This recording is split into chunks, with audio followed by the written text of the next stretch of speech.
Bismillahirrahmanirrahim. Alhamdulillahirabbil alamin. Wassalatu wassalamu ala mab'uts rahmatan lil alamin. Nabiyina Muhammad wa ala alihi wa sahbihi wa man tabi'ahum bi ihsanin ila yaumiddin, amma ba'd. Kaum muslimin dan muslimat, para pendengar dan seluruh pemirsa yang menyaksikan acara ini, assalamualaikum warahmatullahi wabarakatuh.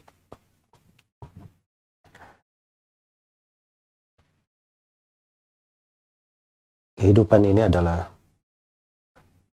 kita berjalan kepada suatu arah yang pasti, karena semuanya akan berakhir ke sana. Itulah kehidupan akhirat.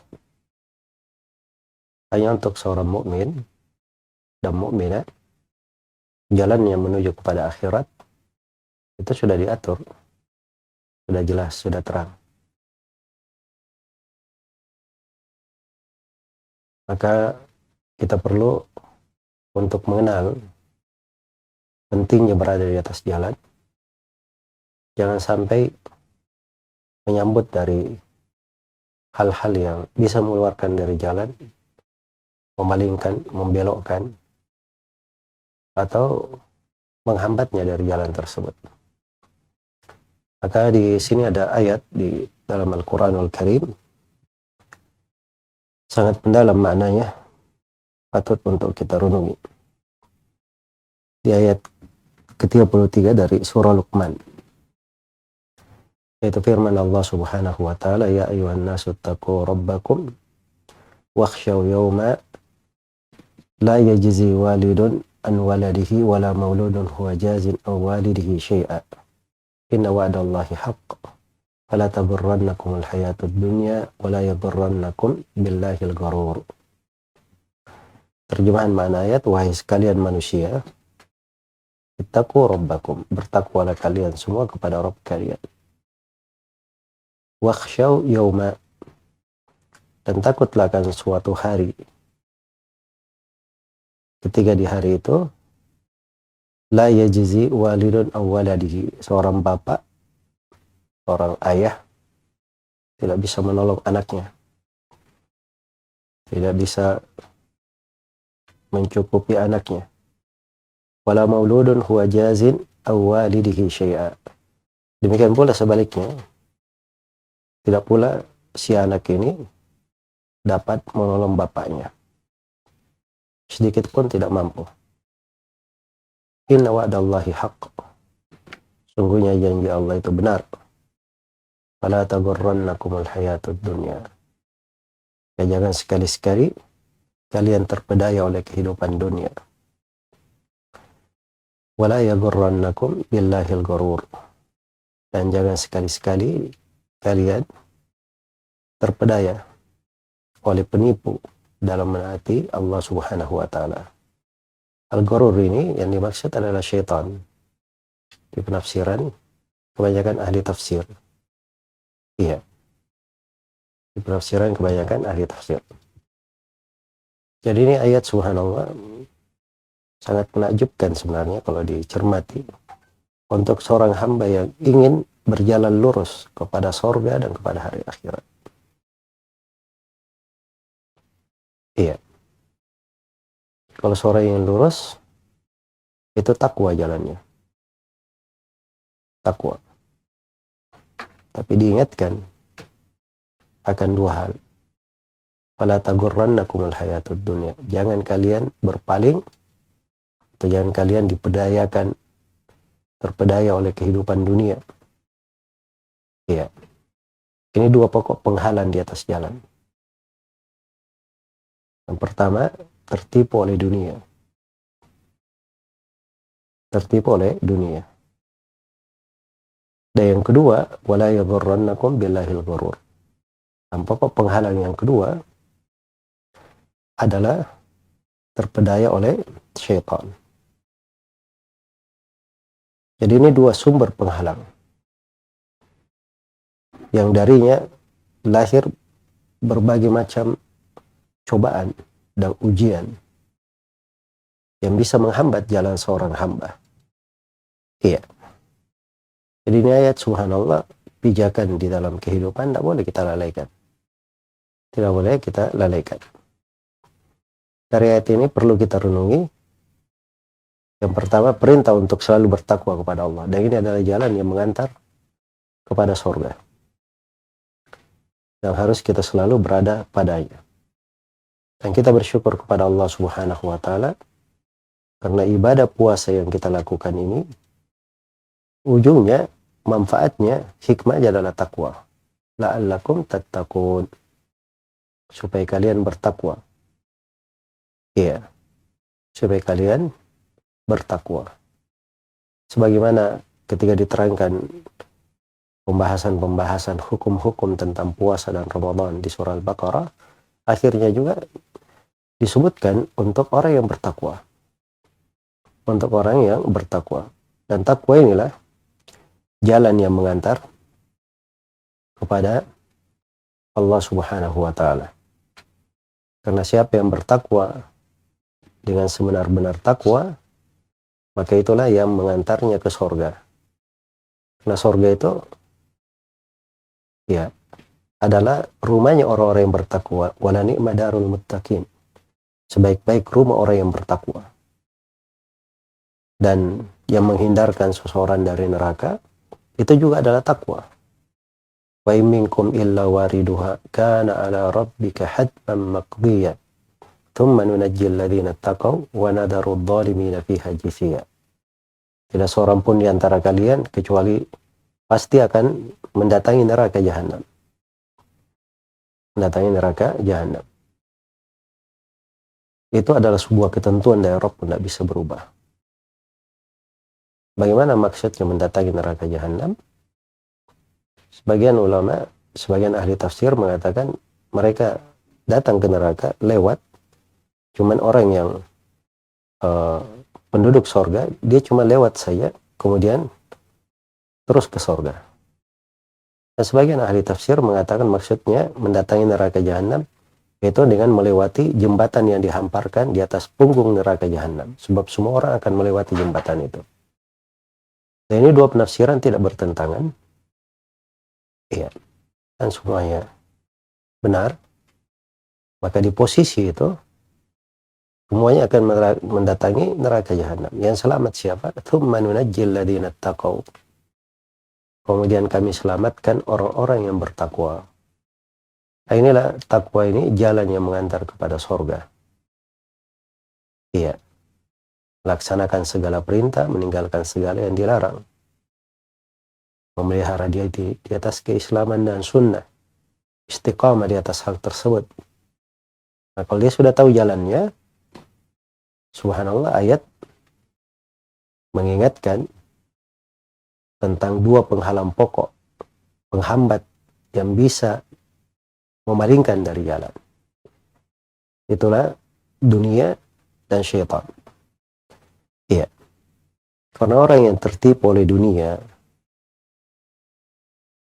condong kepada dunia meninggalkan akhirat, itu keluar jalan atau belok jalannya. Sebagaimana kalau dia mengikuti syaitan, seruannya, ajakannya, syaitan itu penghuni neraka. Dan dia memang diberi kesempatan untuk hidup sampai hari kiamat untuk mengajak orang-orang menjadi pengikutnya. Inna syaitana lakum adu fattakhidhuhu aduwa. Innama yad'u hizbahu liyakunu min ashabis sa'ir. Semuanya syaitan itu bagi kalian adalah musuh. Maka terus-menerus kalian menganggapnya sebagai musuh. Sungguhnya syaitan ini mengajak kelompoknya untuk menjadi penghuni neraka jahanam. Dan di ayat ini terdapat al-khawf, al-khasya min yaumil qiyamah. Seorang itu punya rasa takut terhadap hari kiamat. Iya. Rasa takutnya terhadap hari kiamat itu sekaligus motivasi supaya dia beramal salih. Bersiap untuk menghadapinya. Bersiap untuk menghadapinya. Nah, itu diingatkan, wakhshaw yawma, khawatirlah kalian akan suatu hari. Kemudian renungan yang ketiga dari ayat, dahsyatnya hari pembalasan dan hisab. Subhanallah, sampai seorang bapak tidak bisa menolong anaknya, seorang anak juga tidak bisa memberi manfaat kepada bapaknya. Tempat yang lain dikatakan, yauma yafirrul mar'u min akhihi wa ummihi wa abihi wa sahibatihi wa banihi. Likulli imri'in minhum yauma idzin sya'nu yughni. Hari itu setiap orang lari dari saudaranya, dari ibu dan anak-anaknya, dari ayah dan ibunya, dari anak-anaknya. Setiap orang punya kesibukan yang membuatnya tidak memikirkan orang lain. Tidak memikirkan orang lain. Makanya ketika Nabi SAW mengabarkan bahwa manusia akan dikumpulkan di padang mahsyar dalam keadaan tidak berpakaian, belum dikhitan, dan tidak beralas kaki, Aisyah waktu itu sempat bertanya, Rasulullah, kalau begitu saling melihat. Maka Nabi SAW bersabda, wahai Aisyah, perkara di hari tersebut lebih dahsyat daripada itu. Makin dahsyatnya tidak ada kesempatan mereka untuk saling melihat, memperhatikan. Semuanya di dalam urusan, mengurus dan memikirkan dirinya masing-masing, ketakutan yang hebat.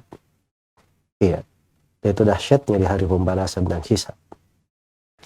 Nah ini semuanya harus kita torehkan dari catatan-catatan kebaikan, amalan-amalan ketaatan. Semoga bulan Ramadan ini menjadi kesempatan yang baik untuk kita semua di dalam menata hal ini. Kemudian yang keempat dari ayat bahwa janji Allah itu pasti. Inna wa'dallahi haqq. Nah, ini ditegaskan di dalam beberapa tempat di dalam Al-Quran. Karena apa yang Allah janjikan, apa yang Allah beritakan, itu semuanya benar, tak akan terjadi. Kemudian yang kelima, mewaspadai fitnah dunia. Fala tugharrannakumul hayatud dunya. Jangan sekali-sekali kehidupan dunia itu melalaikan kalian, membuat kalian terpedaya. Iya. Dunia ini tidak bisa dibandingkan dengan akhirat. Tapi dunia itu adalah tempat untuk beramal, tempat untuk bersiap. Kalau dunia digunakan untuk akhirat itu nggak ada masalah, bagus. Wabtaghi fima atakallahu ad-daral akhirah wa la tansa nasibaka minad dunya. Cari apa yang Allah datangkan untukmu dari kehidupan akhirat, tapi jangan lupa bagianmu dari kehidupan dunia. Tapi kalau dunia menjadikan seorang itu bersombong, merasa megah, membuat dia lalai dari ketaatan, kafir kepada Allah, meninggalkan perintah, maka ini yang berbahaya. Ya, dunia ini kadang bisa menghancurkan seseorang, kadang bisa memfitnahnya, kadang bisa melalaikannya, kadang bisa menguranginya. Ibarat orang yang berjalan, kadang bisa dia palingkan, kadang bisa dia tahan, kadang dia bisa perlambat. Ya tergantung bagaimana respon seseorang terhadap dunia itu. Yang terakhir di sini kita diperingatkan jangan sampai terpedaya oleh syaitan, tertipu oleh syaitan. Syaitan ini musuh, dia menyerang dari segala sudut, dari depan, dari belakang, dari kanan, dari kiri, dari pintu syahwat, dari pintu syubhat, semuanya diserang oleh syaitan. Mengalir bersama anak manusia di aliran darahnya. Maka bagi siapa yang berjalan lurus, dia harus berhati-hati dari tipu daya syaitan dan dari makar syaitan. Iya.